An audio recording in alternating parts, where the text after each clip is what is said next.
Let's be honest, we've all been there. At the end of an exhausting week, sitting our tired bones down with a cup of tea, taking in a few moments of much needed rest, contemplating a nap, or sitting down with a good book, then deciding, you know what I really need right now? A complete descent into madness. So we fire up some Dead by Daylight to help us unwind after a tough week, only to find ourselves pitted against a team of sweat-lord flashlight-clicking Megs who have made it their personal mission in life to make you remember that the soul-crippling stress of real life is a lot more fun than playing killer in Dead by Daylight. What's that? You've never faced a toxic team of survivors before? Well, that means either A, you're a survivor main, or B, you're brand new to the game. So welcome to Dead by Daylight, an asymmetrical survivor horror game where 4 survivors face off against 1 killer in an attempt to escape the trial. You, my friend, are in for a ton of fun.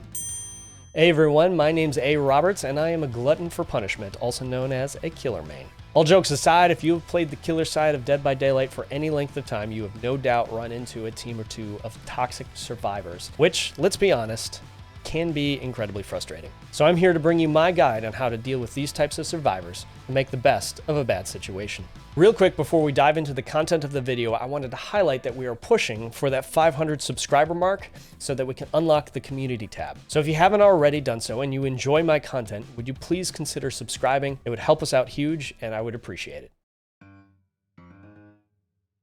It's probably good to define what I mean by a toxic survivor. A toxic survivor is a player who is using in-game mechanics to intentionally frustrate you, get you tilted, or have some fun at your expense. We're not talking about toxic people who try to attack you as a person outside of the game. That's a totally different subject for a different day. This video, though, we're specifically looking at what to do when you find yourself facing a survivor or a team of survivors who are using fair in-game mechanics to make that trial as miserable as possible for you. Things like abusing boil over or head on, chaining together flashlight stuns, teabagging after a pallet stun, etc. I'm also using toxic somewhat jokingly or lighthearted here. Some of the quote-unquote toxic strategies I'll talk about in this video might be things you do yourself when you play a survivor, and that's okay. I'm not saying you're a bad person or wrong for playing that way. We're just acknowledging that sometimes survivors play in a way that feels like it's intentionally meant to frustrate us and get us upset, and so we're talking about how should we respond in those situations. So here are my tips for how to deal with these types of survivors. Tip number 1, change your primary goal. If you are like me, in a normal trial, my primary goal is to win. How we each define winning, however, can be very different. For instance, I typically view a 3K or a 4K as a win. For some, getting a 1K might be a win, and others may not feel like they've won unless they've sacrificed all 4 survivors. That said, whatever you define as a win in terms of the number of sacrifices you make in a trial, having this as your primary goal can lead to frustration when you go up against a team of toxic survivors. It can become easy to get upset and tilted the more they troll you, and the goal of winning seems like it's getting farther and farther away. When you're in that situation, try to make your primary goal something other than winning. Or perhaps, another way to state it is to temporarily redefine what it means to win. For instance, in this situation, instead of trying to get a 3 or 4K, I might make it my primary goal to learn something. I'll intentionally play into their strategies so that I might learn how to counter it under normal circumstances, or stand a better chance the next time I face off against a troll squad of survivors abusing the same perks. Essentially, I turn that trial into an intensive practice session that I'm okay with losing, as long as I learn something in the process. So I suggest you make it your primary goal in these situations something other than getting a specific number of sacrifices, and instead focus on learning, growing, adapting, etc. Now it's worth saying that this is not the same thing as conceding defeat, nor is it just giving up. Far from it. In these situations, I still play to win, but I make it a secondary goal instead of my primary goal. As long as I've learned something in the end and I've grown in some way as a player, it's still a win. Tip number 2,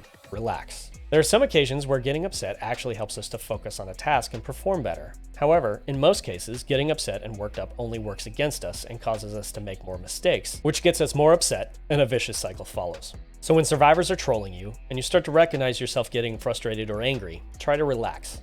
Take a breath, go chase someone else, stand up and stretch for a second. Whatever you need to do to calm down and refocus. This will ultimately help you perform better than staying in a chase that's going poorly and getting you more and more upset. Tip number 3, look for flaws in their plan. I mentioned already that I still play to win, even if that is no longer my primary goal. This is how I do it. For instance, I'll look for an opportunity for a 3-gen situation.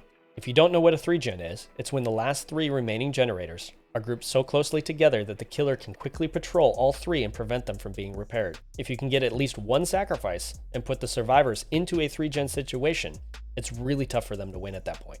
Smart survivors will work intentionally to avoid a 3-gen situation. However, if the survivors are more focused on trolling you as the killer than on their generator management, you can sometimes force them into a 3-gen more easily. Another thing I do is to patiently wait for them to make mistakes and to seek to capitalize on every one. They'll make a wrong turn, bump into a wall, slow vault a window, get caught out in the open, etc. So I may slow down my chases and wait for these opportunities and then strike when I see them make a mistake. Perhaps the most effective counter strategy I know of is to find the weak link. Most teams have one. This will be the survivor who is less good at looping and makes more mistakes than the others. Once you locate the weak link, focus on them more than the others. Now, I myself do not condone tunneling under most circumstances, but that's your prerogative. That said, when I'm facing a group of toxic survivors, I'll find the weak link and probably focus half my efforts on chasing them and getting them out of the trial. Once you've gotten one sacrifice, even the trolliest of survivor teams becomes significantly weaker. Sometimes you might find yourself going against teams where only part of the team is trolling or toxic.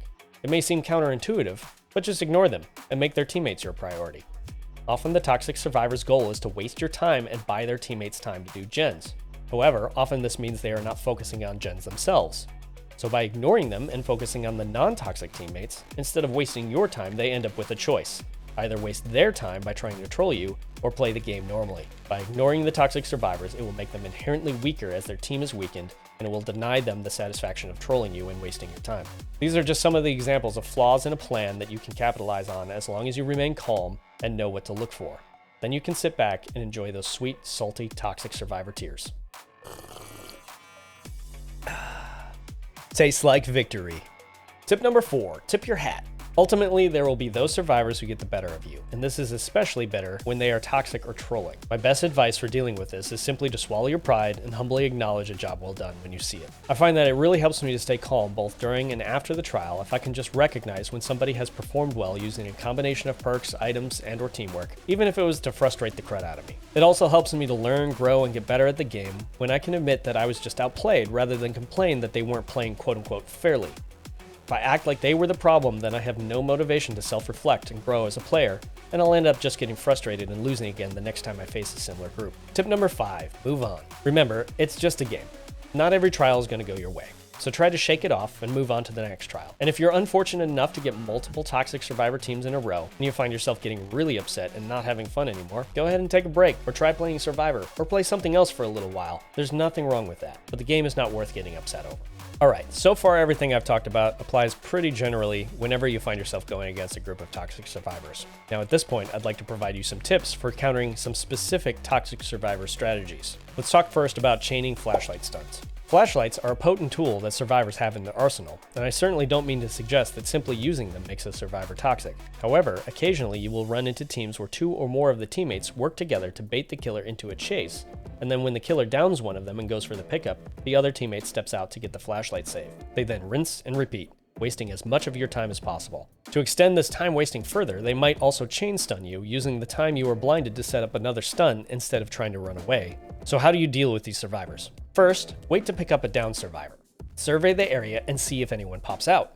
A lot of times they'll poke their head out early and expose their position thinking you are about to do the pickup. Then you can either chase and down them as well, or at least chase them away and out of position. If you are suspicious that someone might be waiting around a corner and ready to pop out to blind you, you may even want to do a quick patrol of the immediate area and clear it before going for the pickup. Also, try to look up and away as soon as possible while making the pickup if someone is actively trying to blind you. When they time it perfectly and have the correct angle, there's really not much you can do, but if they are off by even a half second, you might have time to look away before you're stunned. There's been a number of times when a survivor has succeeded in effectively blinding me, but I'm still able to avoid the stun by looking up and away because they just barely missed their timing. Another great way to counter flashlights in general is to make sure that you are facing a wall when you pick up a down survivor. This will make it incredibly hard for them to get the proper angle for a stun and effectively neutralize their strategy. Moonwalking to a hook is also a good skill to develop to counter survivors who try to blind you while standing between you and the closest hook. The nice thing is that these are all strategies for dealing with flashlights in general as well. The next perk that we've seen abused a lot is Boil Over. Boil Over increases the intensity of the survivor's struggle effects on the killer, obscures the auras of all hooks within a short distance, and now has the added effect of filling their wiggle meter by 33% of their current wiggle progression whenever the killer falls from a great height. which quite honestly doesn't need to be that great. While it did get nerfed to prevent impossible scenarios from occurring where the killer was forced to drop from a great height and couldn't possibly make it to a hook in time, it can still be a pain trying to deal with survivor teams who lead you up high on certain maps only to allow you to down them in the most inopportune spots that make it very difficult to make it to a hook in time before they wiggle off. They'll then run back up and repeat the process, wasting your time. You could slug them, but a smart team will also bring Boon Exponential, which will allow them to pick themselves up if you don't, as long as they are within range of a blessed totem. My advice here is to simply ignore them. Focus on their teammates. If they are trying to bait you, then they are wasting their time not working on gens. You might chase them until they go up somewhere and then break chase and go after their teammates. But don't play into their game. You'll end up wasting precious time while their teammates crush out gens. Okay, so let's move on to Head On. Head On is a perk where a survivor can enter a locker and jump out while the killer is in a pretty generous proximity, stunning the killer for a few seconds. If 3 survivors run this perk, they can then, on certain maps, create a vicious cycle for the killer, in which they can stun a killer faster than they are able to catch up to the survivors. For instance, while the killer is chasing Survivor A, Survivor B jumps in a locker. Survivor A then leads the killer by the locker and Survivor B stuns the killer with Head On. While this is happening, Survivor C hops in a locker on the other side of the loop. Once Survivor B stuns the killer, it doesn't really matter who the killer decides to chase at that point, because either one will be able to lead the killer past Survivor C's locker, leading to another stun and allowing them time to reset the whole loop again. My advice in this situation is to keep your distance from these loops, and if there is a generator in one of these loops, abandon it completely. The worst thing they can do is to complete this generator, because if they do, there is no reason for you to go up there. But if that generator ends up being part of your 3-gen at the end, then they force you to go into the locker loop. Instead, stay away from these loops altogether and force them to play normally, avoiding lockers as much as possible along the way. Also, focus on the weak link, or find a survivor who isn't part of the joke. That will help you secure a sacrifice and weaken their team overall. So those are my tips for dealing with toxic survivors. Do you have any other tips of your own for how to deal with them? Leave them down in the comments below, and if there are enough of them, I may even do a follow-up video to this one to cover the things I left out. Alright everyone, that is the end of the video. Thank you so much for watching. I appreciate your time. If you haven't already subscribed and you enjoy my content, would you please consider doing so and helping us reach that 500 subscriber mark? It would mean the world to me. And as I always say, you are awesome, stay awesome, and we'll see you in the next episode. Cheers.